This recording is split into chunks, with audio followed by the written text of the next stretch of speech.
Hi, thanks for joining me. Welcome to another mind training session. We'll be doing another of the 8 verses of thought transformation. First, have good posture. Close your eyes. Have a big breath in and a deep sigh.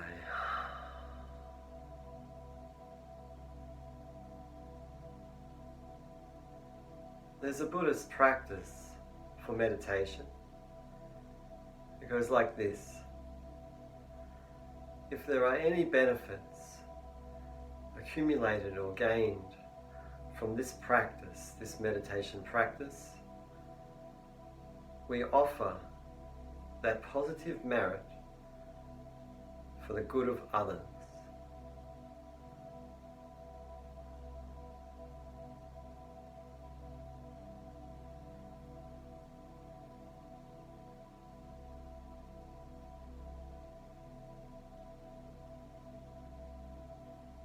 Okay, so just get a sense of your body.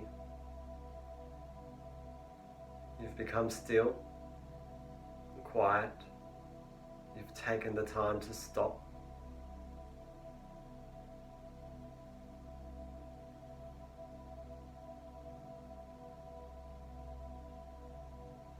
Feel your resting breath.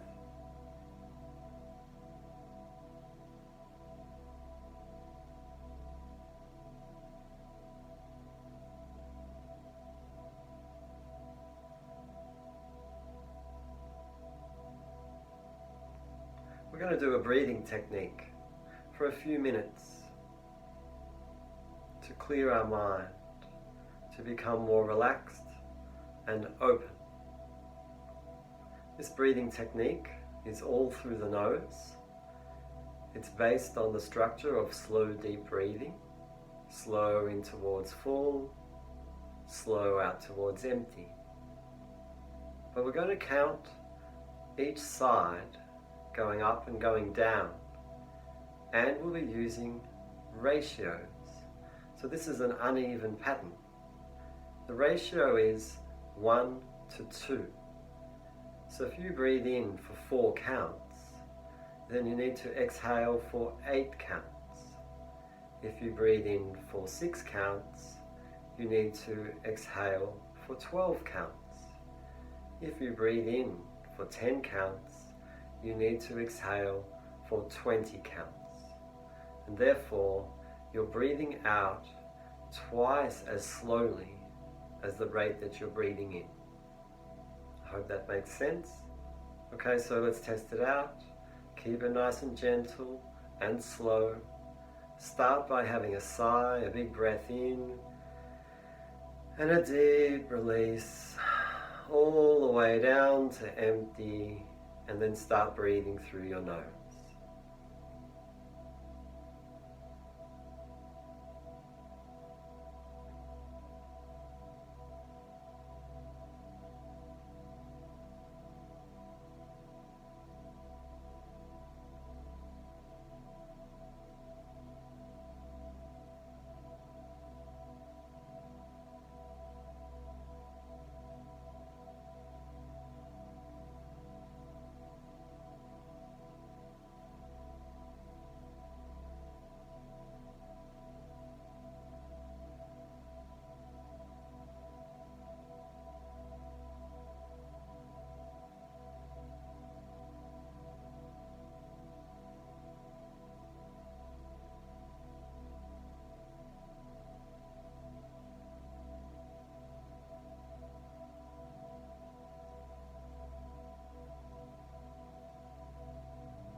Last round.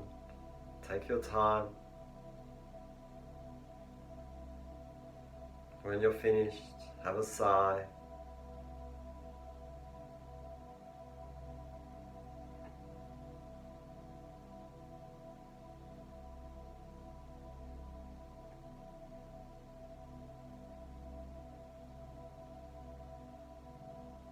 And then feel the effects as your body goes back to natural breathing.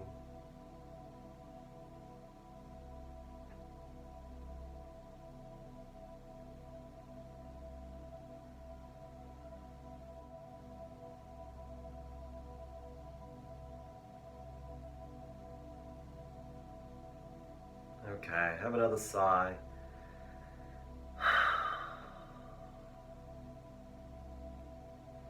And then open your eyes. Come back to the space. Now that you've changed, how does the room feel?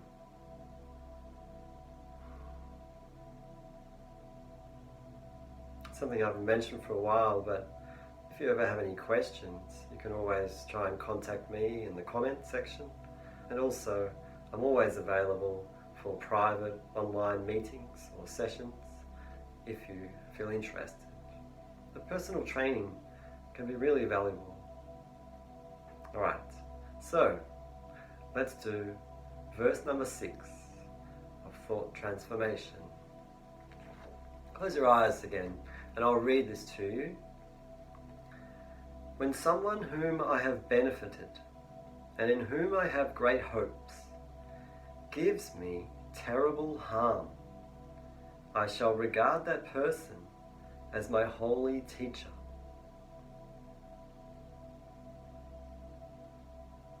Again, when someone whom I have benefited and in whom I have great hopes gives me terrible harm, I shall regard that person as my holy teacher. Just get a sense of that.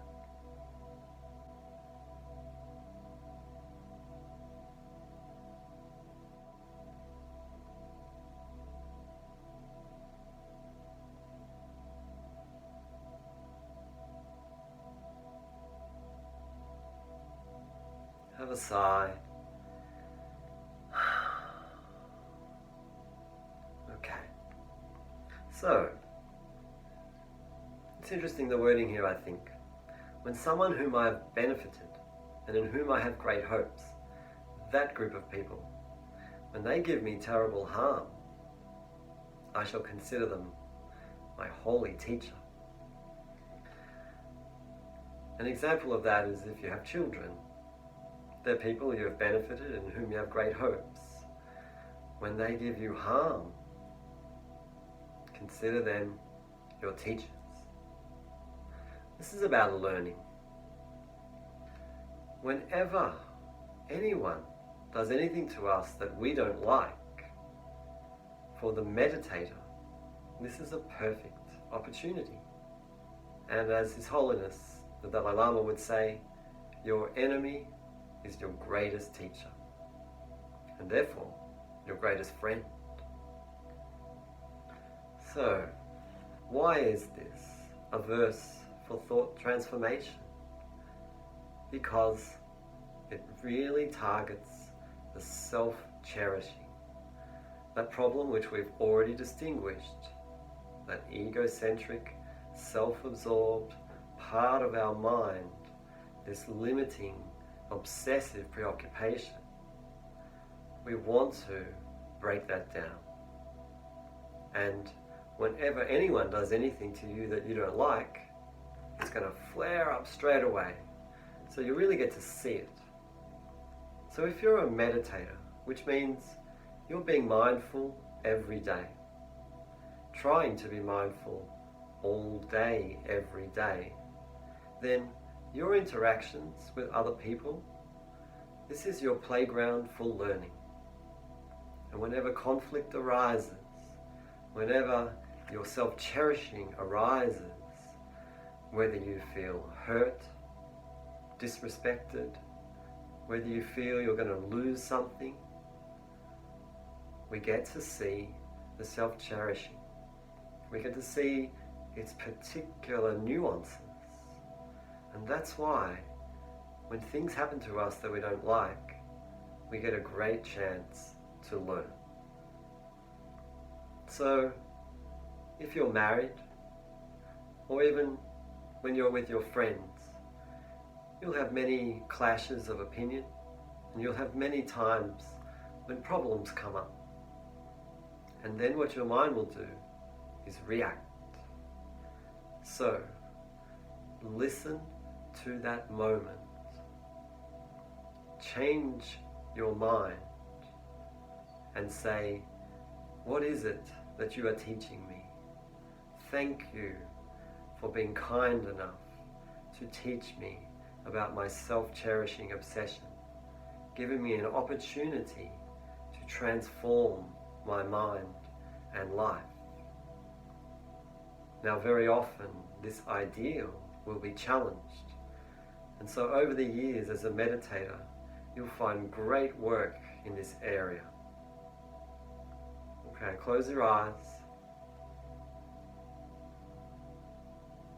Have a sigh.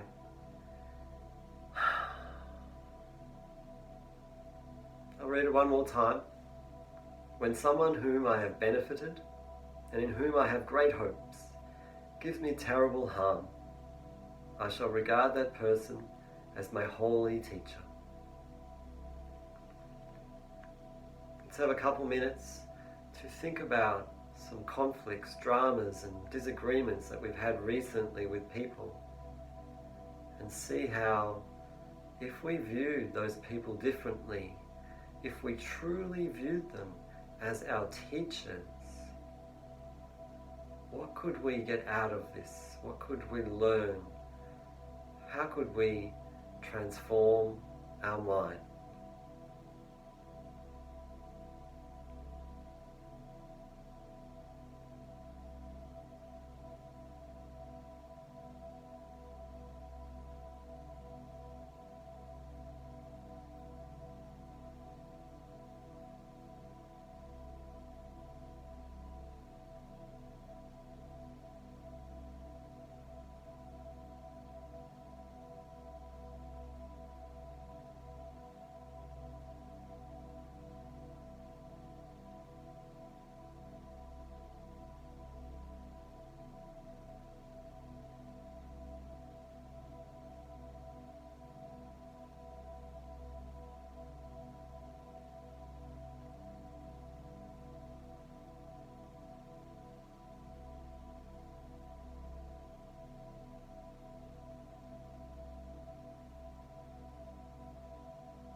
Have a sigh.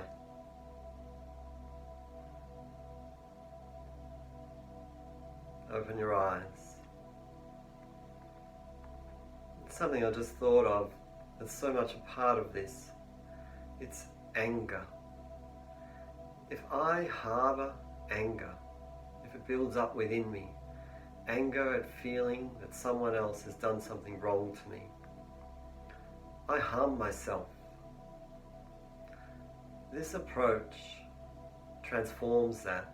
It allows you to stop walking around carrying anger, that negative emotion that is destructive and has no positive qualities. It allows you to start releasing it, freeing it up, dissolving it.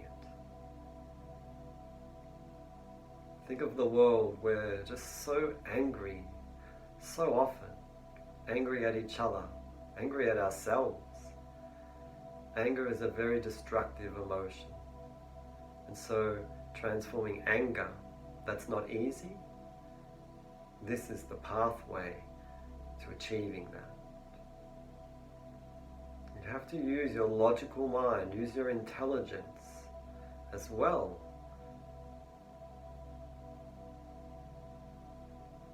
Think about why we are considering these ideas. Watch your own mind. That's always the practice. Okay.